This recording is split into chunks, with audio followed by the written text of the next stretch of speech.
Joanna's told you a lot of my presentation, so I'm going to have a problem here. First of all, I really do appreciate the two legislative aides that are here today. Y'all have got some of the best legislators in the state right now.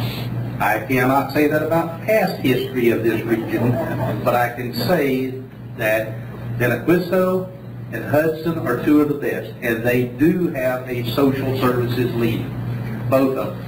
Benequisto volunteers for food service, takes their staff out and makes them pick food up out of the bins and put them in and deliver them to people. And Hudson's an old baseball referee, umpire, and if you want to meet with him, you just talk about baseball. He'll love you immediately. Advocacy is something that you do, and you do it every day. You don't realize it, but you do. There's not a day goes by that you don't run into somebody and tell them about something exciting that happened or you learned in school or whatever. You convince people to come be social workers. When I grew up, we were just joking about it a while ago, but when I grew up, if you said the word social worker, you know what you were talking about? People said baby snatchers. That was the message that everybody gave.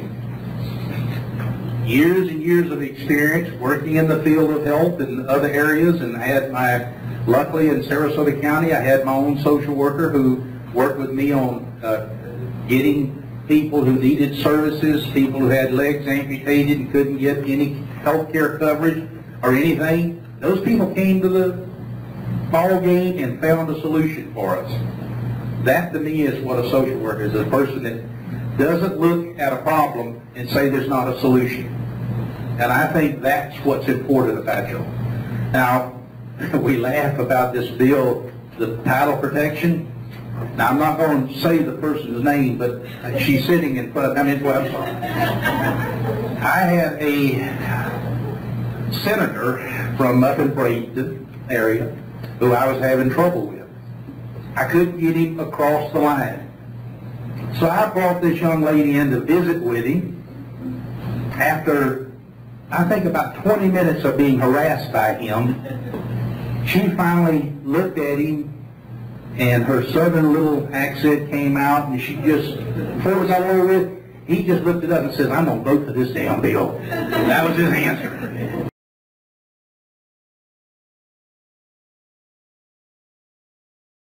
That is advocacy. Sometimes I can't get them across the line. But you can, because you come from the areas. In doing this, I tell you, and it's a real true story. Advocacy is 365 days out of the year. It is not during the 3 months while we're in Tallahassee. I am not the solution.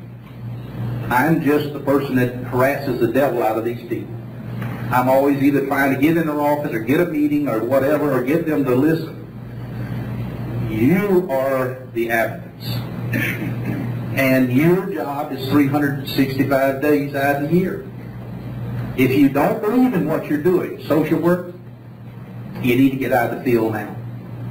Because it is advocacy for your patient and for everything you do. It is what you do. And if you're not advocating for one thing, you're advocating for another. You're knocking on the United Way's door. You're knocking on somebody's door to try to get help for your client, for the people you work with. I used to be the head of the public, and well, I started out, give you a background. I started out as a BD investigator. Do any of you know what a BD investigator is? Interesting, you don't know. I chased people all over the state that had venereal disease. Sexually transmitted disease, they call it today. That was my first job. I was a social worker, didn't even know it. I was chasing people down, drawing blood on them, and telling them they were going to die if they didn't show up at my clinic to be treated. That was the only way I could get them in. Some of them were liking what they were doing better than they did getting treated by us. Things that really impact on us as a lobbyist is I hated this 8 year is enough routine. The term limits has made it so that a legislature walks in the door, has a bill, they've got 2 to 3 years to pass it, and they've got to move the bill. And they get, in the House, they get 6 bills. They don't get 100 bills. Senate gets 4 bills, but the problem with the Senate is they've got to have a companion in the House to pass it. Difficulty? Major for the senator. Senator may have a great bill, but if they can't find a House member who has a vacant slot to allow it to get in, then it's dead. Or if they can't make it a companion bill to some, or amend it in. There's a dozen ways to do it. And again, Joanne's talked about why. This to me is what you need to realize. You're the expert. The legislator's not in your area. Majority of the legislators are either lawyers, they're professionals of one kind or another, they're real estate, they're a multitude of occupations. They're not social workers. There's very few of them. But a lot of them, believe it or not, one of the leading jobs for social workers is aides to legislators. There are a ton of social workers with little diplomas on their wall and sitting in offices in legislators' offices. I go in around and look, when I see one, I write their name down. Because if I've got an issue for social workers, I'm going to see that person. The title protection bill, the lady who sponsored it on the House, the House member who sponsored it, the lady, was a social worker. She has a LS, I think she's a master's in social work. She's told me, we're going to pass this bill. And she did.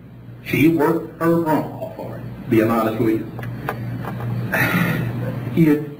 Be the resource. When, get to know Senator Benequisto and Representative Hudson, when they need you, they'll call you and ask you a question. Because you're their resource. You're the person that they're going to need to get feedback from. They don't call me. Very seldom, unless they call me, they ask me, who do you know that could help us get an answer in our area to this? Many times they'll call me up and say, and I give you, what was it, about a year ago, I had an issue with a child, and a House member called me and said, we need some kind of services for my friend's child. I called a social worker, called Jim, Joanne and them, they gave me the name of a couple of social workers in an area. We then gave the name to the House member. They then told them about the child. Guess what? In about 3 days, the child had a solution and things were working. Why? Because a local social worker responded to a legislator's request who was responding to a close family friend's problem. You know, I tell you, you know legislators, you just don't know it. So they go to church, they join different organizations, Shriners, everything, Kiwanis Club. They're all members of something. And if you don't know, somebody in your family knows it. And when I look at one of you, if you're married and have a family and children, then there's an extension there. Every one of them has some association. So we ask you to be, okay, now if I can get this to work, this is what I am.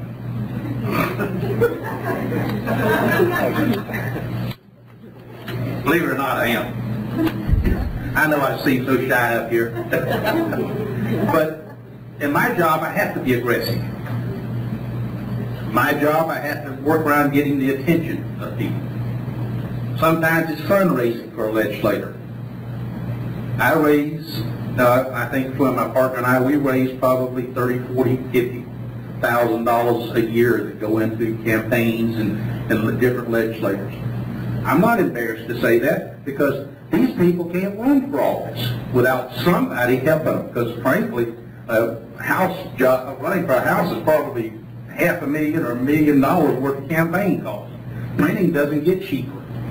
Going door to door doesn't get cheaper. I mean, it's very expensive to run for office.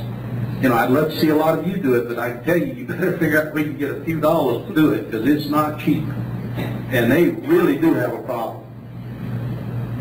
I'm a spokesperson. I'm your public spokesperson. person that I go around and knock on the doors. I'm a cold. Any of you ever been salesman? You know what a cold call is? That's my job. A cold call means you don't know the person. You just walk up, knock on the door, and say, "I'm so-and-so, and I need you to help me." And believe it or not, I get a good response from a large number of legislators. Unless I'm telling them to get rid of guns, then I get shot at. Our legislature does have a strong feeling towards guns and gun control, and it's an issue that it's going to be a big issue this legislative session. There's going to be a lot. I am a firm believer in the fact that most of the people who are hurting people with guns are mentally ill, and that we need to be doing more on mental health issues. The gun can't kill anybody, but the person, if they're undetected mental illness and they're not treated, you're going to have more problems. And until we get back to where we were years ago in the mental health treatment area, and recognizing that children in schools and others have mental health problems, we're never going to resolve the problem. We need that issue to be resolved inside the legislature this year. There's a lot of bills on that. Now, this is Joanna, reserved behind the scenes and does a lot of personal discussion. I'm only kidding. Joanna's about as active as you can get. But these are the two types of advocates that we see. I use the word Z because to me they're the sleeping crowd. They're, but you can be either one of them. The only way to be self-advocating is advocating is to be yourself. And I'm a clown, so you're watching me. I will put on knee pads and go into a legislator's office, begging for whatever I want. And I'm not embarrassed to do it. I went into Alan Hayes' last year and put on a pair of knee pads, walked in his office centerpiece, just about that way. And I told him if I had to, I'd buy a pair of cowboy boots too. He said, "No, let's talk." This is what I believe. All politics are local. No legislature will ever do anything to harm their local voters. Now, we talk about emailing them. We talk about calling them. That's good. But make sure you're calling your legislator. Don't go calling Pensacola's legislator. Don't go calling Gainesville's legislator, because frankly, a lot of them look at the area codes the numbers come from. They look at the zip codes the letters come from. Most of them I talk to detest form letters. They do not like them. And actually they dislike them worse than they do me. They'll let me in the door before they let a form letter. And a lot of their stuff comes in, goes into the computers, locked down, and some of it gets dead filed by the end of the year. It's not within a certain region and all that. Look at the list of legislators that are representing this area. Those are the ones you need to concentrate on. Those are the ones you need to send letters to. Those are the ones you need to know something about. The good part, and I'll tell you one thing you'll do, if you get to know your legislature, you're going to enjoy it. Now you think about a person that can go out and get 51 to 52% of the people in this region to vote for him. That person has an influence. That person is important. They don't just get elected by 10 and 15% of the vote. They get elected by a large majority, and they spend a lot of money to get there. And they talk to a lot of people. And they get an opinion of things from those people. Get to know their staff. These two ladies here, they have other things they could be doing today, probably a lot more important than hearing me. But they're willing to come here. They're willing to listen. And they're willing to not be honestly and truly abused by us. Because frankly, that's the one thing that always worries me. I've got certain groups that I represent who will abuse the legislature. They'll just get in their face. And I don't like to see that at all. I used to run the county state department of health. And people would show up and tell me I was murdering people, I was doing this, I was doing that. And frankly, I didn't like it. And I let them in the door because I had to. But usually I shut them down within about a couple of minutes and waved them back. And I put that name down as one of those that don't let them back in my office.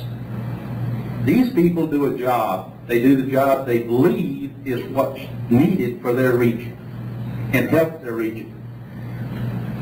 That's same to Joanne's networking. All right. This is the most important person in the Florida Senate right now. Mr. Don Gates. He's the president of the Senate. He's from he's up in Panhandle region of North Florida. President Gates was a hospice owner. He understands social services issues. He was in hospitals. He went in through the hospice program. He has provided long-term care for people. He has been in the education system. He turned around the Okaloosa County school system when it was losing money. He has done public service in the local level. He understands what we're doing. Now, sometimes his philosophies are not mine, or yours, but overall, this man has done what should be done, that he believes, for the people of the state of Florida. And it's based on what his constituents and what he sees as being needed done. These are your key committees within the city. Senator Sobel, this is another interesting thing about Senator Gates. He has Democrats running committees. In the past leadership, you didn't see Democrats running committees. He has offered committees and put people in committees. And one of the most important committees, this one, is run by Senator Sobel, who's a Democrat.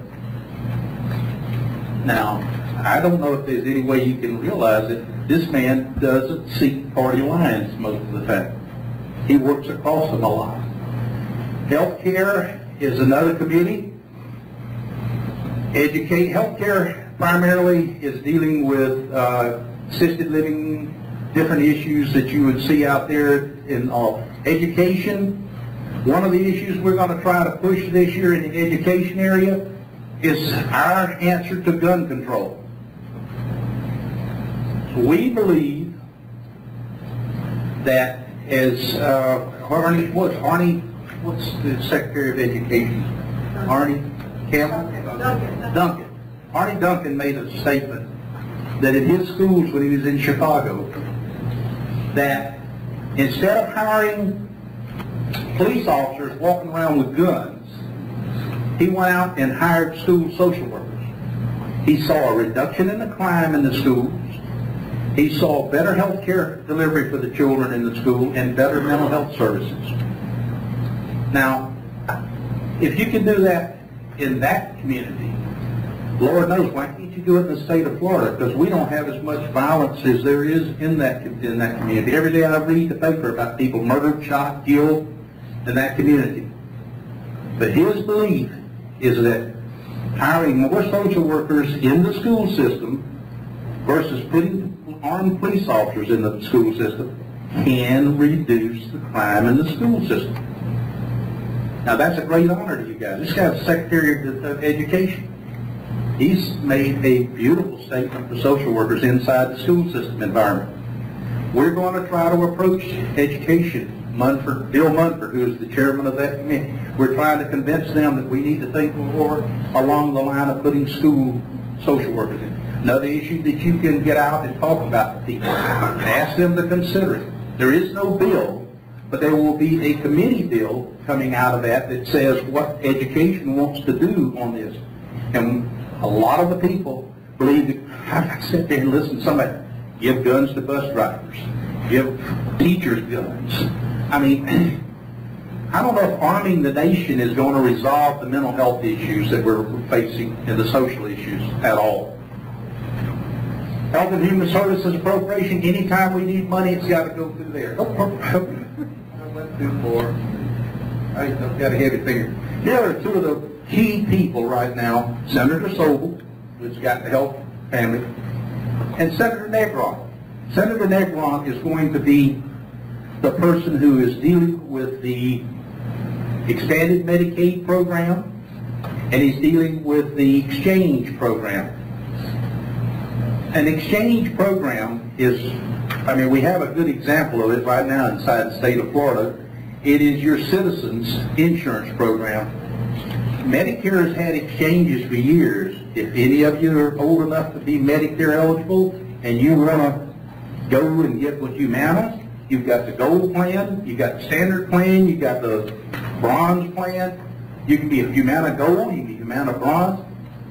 Basically, this is going to set up either one, and Senator Negron is going to have to draft a bill, and that bill is going to tell us how the exchanges in the state of Florida is going to exist. Everybody was saying at one time, let the feds do it. Well, I hope that we don't turn over to the federal government this right for the state of Florida. I hope that we go out there and we do the exchanges, because it's the law of the land. We're going to have to do exchanges or let the feds do it.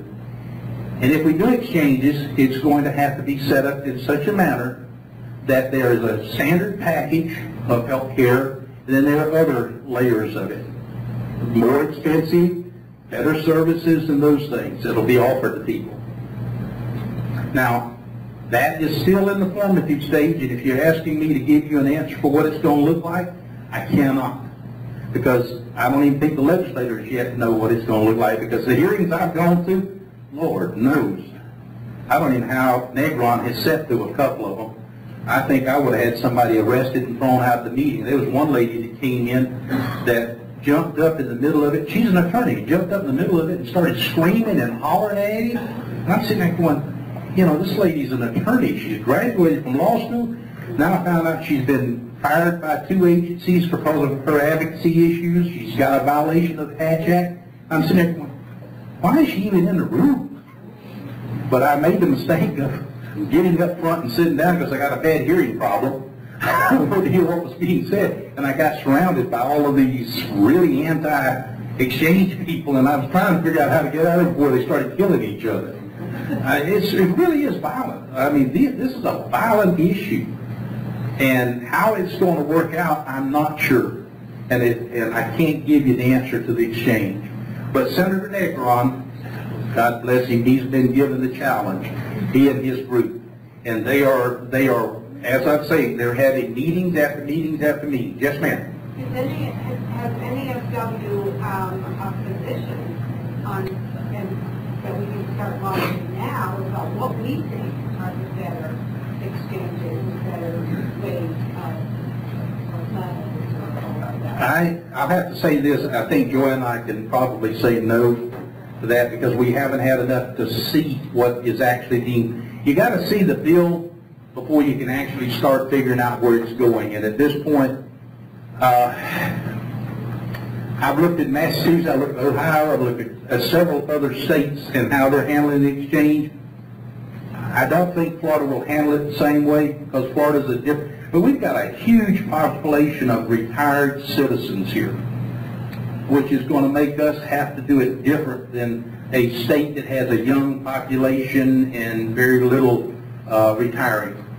And we've got people coming from all over the world here. It's going to make a whole lot of difference. We're a state that just is not as unique. Even California doesn't have the problems we have. So I try to tell people this is unique. We've got a lot of poverty. We've got a lot of elderly population who don't want to pay school board taxes. They don't want to pay road taxes. They don't want to pay any more taxes. And they're telling the legislators that if you go up to the villages, you can get a whole different story about what they want it to look like versus what it would Fort Myers would want. I mean, y'all are one of the areas that I've seen so many. I represent the food banks, and I have never seen so many people in an area starting to use the food banks. And there are a lot of these are elderly people who at one time had their stocks and and all this investments that they were counting on to get their retirement money, and all of a sudden those investments are down the tube, and therefore they don't have the money anymore. So they're having to come to food banks for the first time in their lives. They're actually having to use food banks and stuff. And that's why, you know, food banks are trying to increase their funding in the legislature. There's this lady is one of the most fun people I've ever met. This Benequista. She is just really, and she is important. She is a leader in the Republican Party, or the majority party. She is going to be very effective. I kind of hope and pray that one of these days she's going to be president of the Senate. Now that's my feeling, but I'm not because someone's sitting here, because I've met her personally and I've got to know her, and I think she's fantastic. And Jeremy Reed, he carries a lot of the healthcare social services legislation in the state. He's a little bit confused about social workers, so we're trying to work on him on a regular basis. He keeps leaving us out of the autism bill, so we're trying real hard to get him to put us back in. And every year, now his bill's been up for 5 years and it hadn't passed, so we keep telling him we'll help him when he wants us to, but not until he puts us back in. This smiling young man is Representative Weatherford. He is a new father. I think he's got a little girl. The newest one was a little girl, I believe. And he is the most accessible Speaker of the House I've ever been around. And most of us can get meetings with him within just a few days, or his staff. He has 2 staff members, a guy named Tom Handy and Kathy, I can't remember Kathy's last name. Those 2 people sit in his office and figure out how things are going to be, policies are going to be made and stuff. When you go in, there's a lot of different things that you think, but the Speaker and the President of the Senate already have an agenda before they come on board of what this is their bills to pass. Then everybody else's bills are down here. And they work around those big bills. And what are the big bills this year? Assisted living facilities is going to be a big deal. The Medicaid expansion is going to be a big deal. The exchange program is going to be a big deal. Let's see, there's going to be a couple of bills in education on mental health and how mental health is going to work. Those are going to be big bills. There is a couple of bills, Matt just put, Representative Hudson, just put in a bill on looking at asking for an APAGA review of the Department of Elder Affairs. That's usually, when you see a bill like that, you're looking at the beginning stages of a reorg or rewrite or a termination of a department. Could be that. That's what I don't know, but he's got the bill in, and I think it's something that everybody should look at, every agency every year. You shouldn't just do it once, because sometimes the agency just no longer is needed, and it's costing a lot of money for it. These are the committees you're going to be looking at. And the interesting thing is that I'm sorry, let me go back to the Senate for a second. When you go to Tallahassee, one of the things you're going to find is you're not going to get to speak to the senators. Now, that is not of their choice, and I'm going to tell you why this year. I have never seen as many committees assigned to a legislator in the Senate as is going on this year. I've got 2 or 3 friends in the Senate who have 9 committees. Just getting to the meetings is keeping them busy full time. So the aides and the staff people that work with them have become more important for communication with than any other time in the legislative session. These are the people that are going to help us get to the ear of a legislator. Because the legislators aren't going to have time. My best friend that I grew up with and had, played football there is a guy named Bill Munter, Senator Munter. For me to see Senator Munford, I either have to catch him in the bathroom or I got to catch him running between meetings. And I prefer to catch him in the running between meetings. I ain't running for bathroom visitation. But anyway, he's got 8 or 9 committees, and he just tells me I don't have time. And so what I do is I call his wife. who's my wife's best friend. And I say, tell Jane to tell Bill. And she will. So sometimes we get messages in certain ways. But the healthcare family service is divided into these committees. And every bill that you see goes through some of these committees. Now, one of the interesting things about the process is I can look at a bill and I can see what committees it's assigned to, and I can tell you the bill's not going anywhere. I can care what the subject is. I can tell you by the number of committees it's assigned to, the types of committees it's assigned to, and I can tell you just about right now that bill's not going to pass. And it's got 4 committee assignments, and 2 of them are appropriations. Forget the bill. Put it on the side. It's not going anywhere. Anytime one gets into appropriation, we're short on money still. Even though people are saying we've got money, we only have enough money to fill the bucket about that deep. And the rest of the bucket's empty. And so they've got to make very careful choices on how that money's going to be spent so that it's spent wisely. Because we're a state that has a law that says the legislators cannot overspend the amount of money they have. So it's got to be a balanced budget. Now, Washington doesn't have to have that, but we do. So those are the committees. Here, I know you're going to be here.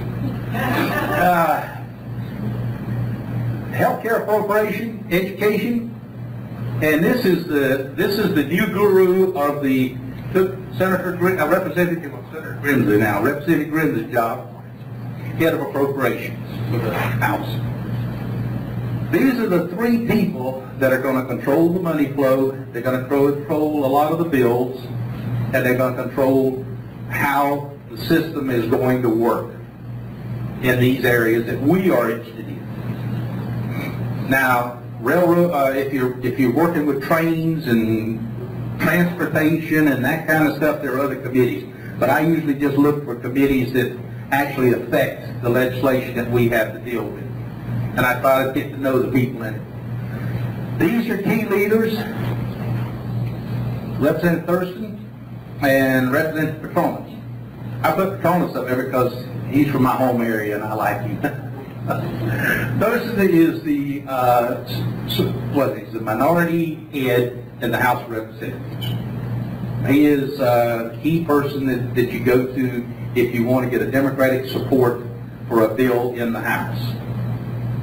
He will then put his staff on notice to assist us in finding sponsors, helping, whatever. And when you're a lobbyist, honestly and truly, you don't look for Republican, Democrat. You look for an individual who will support your cause, that you can go in there with people like you and get them the help they need to pass the bill. And one of the people that we almost had vote against the social worker was the sponsor. She got confused and didn't know what she was doing, and she ended up almost voting against it. And we had to quickly send an email down over the network to let her know from her staff, let her know, you're the sponsor of this bill, don't vote against it. It really happened, I'm serious.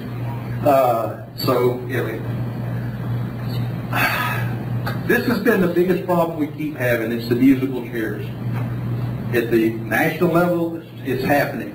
At the Florida Senate and House level, this year we have so many freshmen coming in the House side. Senate side, most of the freshmen are ex-House members that are well trained, and they're moving on up into the Senate, and they're pretty well able to understand the issues. So we're not having, our biggest problem right now is on the House side.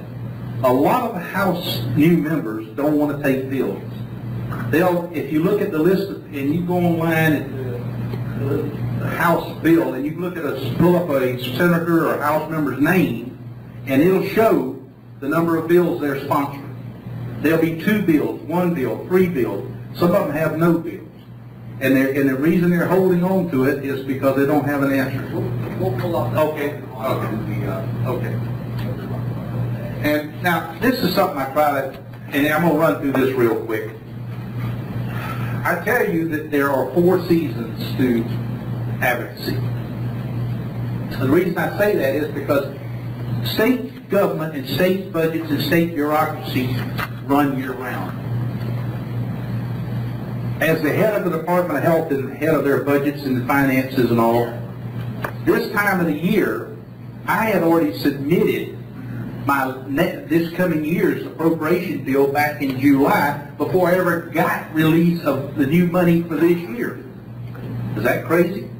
I mean, I start putting together my 13-14 budget before I even get my 2012-2013 budget. I get my issues in place. I start writing what I can, legislation. I have everything into the governor's office by August. Then I have everything ready to go come October to turn into the legislators, because they start meeting after, if they're not an election year, they start meeting around October, November, and having little get-togethers. Then, this time of the year, bills are, actually, the legislative session hadn't started, but the interesting thing is bills are already being voted on. They're moving out of committees, moving on up the line. Can you bring up that? I'll show you one of the bills right now. But anyway, June to August is when we start doing our initiative. Okay.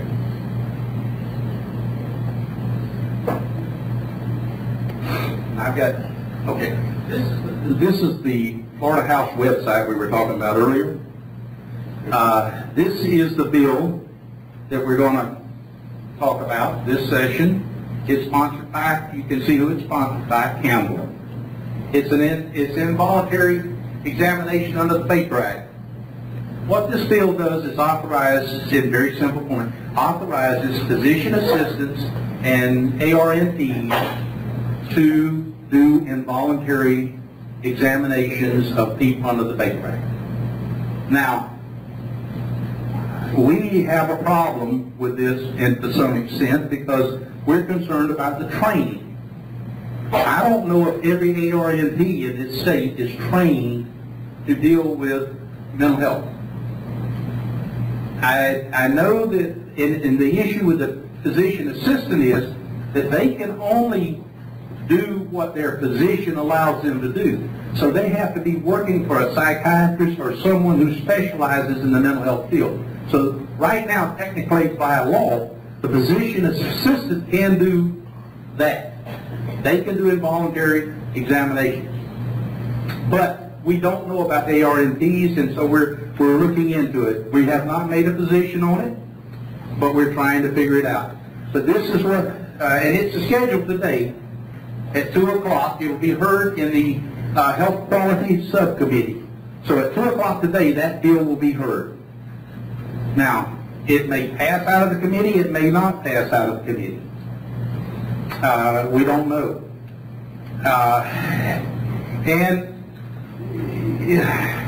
And talking with the physician assistants, they don't care because their simple statement is we can already do it. We don't know why we're needing the bill. The ARNPs want the bill, so that's the situation there. So we're going to have the nursing section is probably going. And when you look at the bill, if you get the original version, okay, click.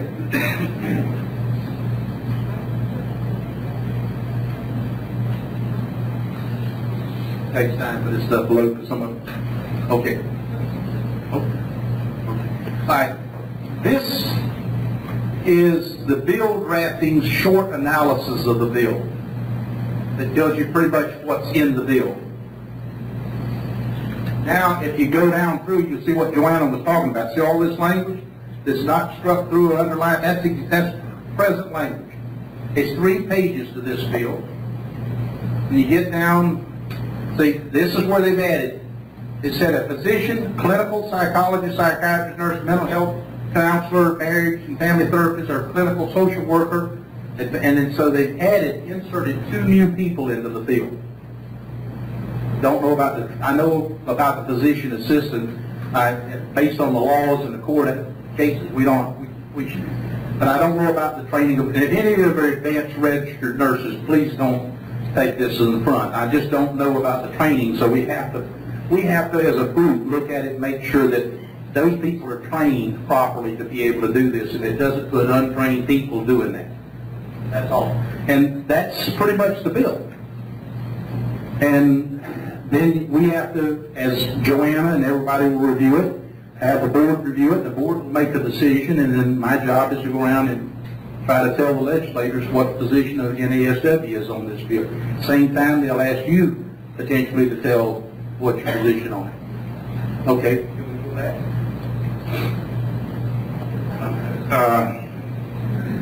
All right, back to June and August.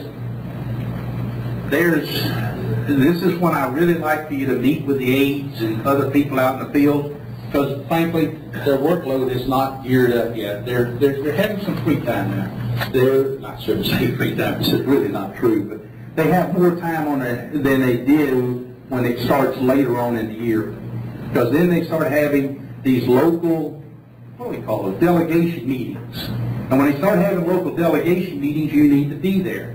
You need to find out from NASW what their agenda is going to be for the next year, and you need to be able to stand up in front of these people and tell them. NASW's position is this, and we'd like to see you consider that when you go to the legislature. These delegation meetings are very important. They have to advertise them. They're out there for you to see, and you can go and sit and listen. You don't have to say anything, but you can actually, if you feel compelled to say something, you put yourself on the agenda, and they will listen. In the fall, we start building relationships. This is what I call the September to November. This is when the legislators are really beginning to gear up to get out and to come to Tallahassee. They're beginning to talk to their President of the Senate, Speaker of the House. They're beginning to formulate the plan of action for the coming year. They don't just show up in Tallahassee on a certain day and say, we're ready here to write laws. They really do a lot of research, and these poor staff people get a lot of the work behind them, and listening and going to meetings and things.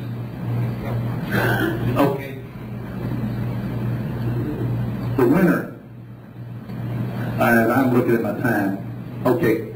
Maintain, during this period of time is sort of the time that they're going to be floating in out of Tallahassee. December to February. January and February, December, January, and February are when legislators are coming to Tallahassee and they're having committee meetings. They establish the leaderships of the committee meetings. They then come to Tallahassee. They attend meetings. They put all their bills in, their deadlines. I mean, these guys manage under deadlines that are just tremendous.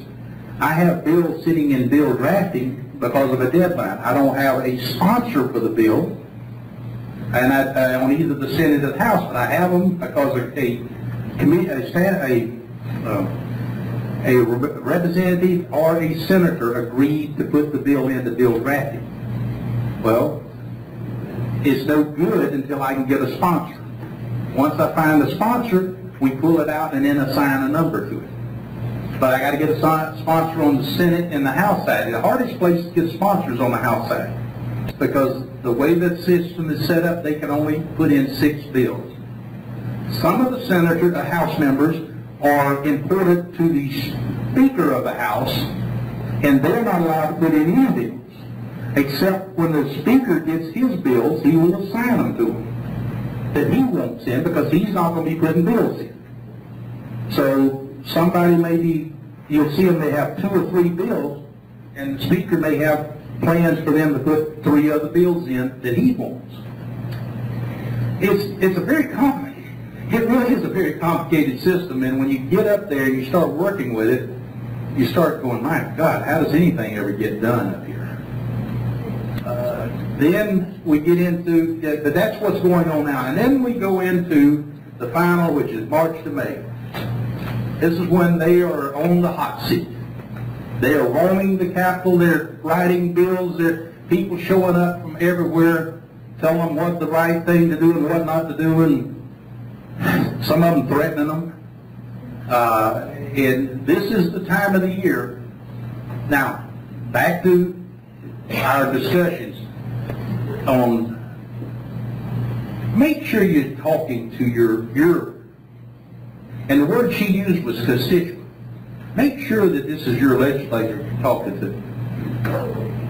When you're up there, you can go see a ton of legislators. That's not a problem. But the ones you want to concentrate on are the ones that you're going to be able to vote for back in the field.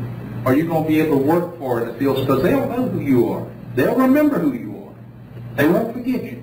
Believe me. Okay. That's what counties are counties, providing information would help them understand these, be brief to the point. Joanna, these are the 2000, is my idea, my thoughts. These are the things that are going to be the major legislation this year. The medical exchange, that's going to be a big discussion. It's going to, once the bill is drafted, there's going to be all kind of hearings and meetings on the bill, and you'll have time and opportunity to come and speak for or against that bill, or at least try to convince them to amend it, to put something in. Medicaid expansion. Medicaid expansion is something that there are more lies on either side of the fence than you can believe. And I'm an old state employee who ran the hospital cost containment board. And I can tell you that hospitals don't lose $40 million a year as they advertise they do. What they do is they get all of their bad debt. What is bad debt to them? You have surgery in December and it's a $45,000 bill. Your insurance company hasn't paid it. You haven't paid it. They send notices to you. They may even put a lien against your house. When they put forth their bad debt to be able to increase the cost of their bed, they put that $40,000 into that stack. And if you're a huge hospital, it looks like you're in $40 million in loss. But during the year, you collect that money. But most hospitals keep a bad debt of about $40, $50 million a year. Now, none of us could run our business with a $40, $50 million loss, but they really don't have a loss of that at large. And we used to try to figure it out, and I can tell you, they're better at hiding it than we were at finding it. And they finally got rid of the cost containment board because it was getting too close to figure out what they were doing. Now, you know, hospital administrators, I apologize to you, but I found that to be the truth. Independent living. That is going to be an issue that's going to come up. One of the bills is a foster care bill, 164, and it has a companion bill. It's being sponsored by two prominent legislators, Senator Dieter and Representative Albritton. This bill is going to be a fast-paced bill. It's already passed out of committees. It's being passed out of a committee today at 2 o'clock. It will move on up the line. I personally have a concern with it, but that's just because I'm an old agency head. In that bill, what they do is it's called normalcy. Now, you may support the bill, and I think that's great. The bill is great as written. To allow a child who's in foster care to be able to live like another child in a home and be able to go to dances and those kinds of things is great. No problem. I have no problem with that at all. My problem is that in the issue of liability, and this is my own personal, I have no client whatsoever in this issue. This is my personal issue. Whenever they wrote the law, they took the foster parent and said they were not liable for anything that happens. Well, that's a problem, because who is liable? The next step up is the CBCs, or the community-based care organizations. They're going to be liable if that child is allowed to go to some dance or something like that, and she gets raped or gets a car wrecked and gets killed or whatever. The CBCs are going to be the ones that are the deep pockets and going to get sued. The bill does not allow for them to be released from the liability of a foster parent making a decision on where this child can go and can't go. Right now, under the law, the courts give the child to DCF. DCF gives the child to CBC, and the CBCs then contract with foster parents to take care of the child. As it is now, the foster parents are going to be making decisions that I would make for my own children. And the liability for my children falls on my shoulders.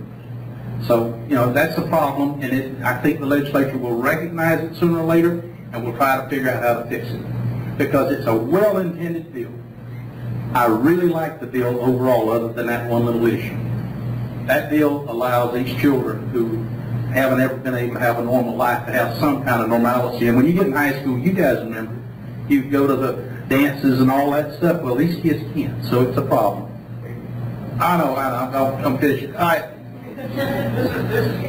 This was that last one was to just remind you that NASW is your organization. NASW is the people that help you. They have libraries, clearinghouses, they have all kinds of insurance coverage, whatever you need. And if you don't become a member of it and you get into this field, then you're subject to having nobody to help cover your issues. So, and then you don't have a voice. And I personally do appreciate you listening to my roaming and rambling. But I would like to say to you one other thing. I really do believe in social workers. I really think they're fantastic. And I can tell you that's a reverse of where I was about 25 years ago when I was out in the field. So y'all can say y'all won me over finally. And it's not because you paid me, just simply you did. Thank you.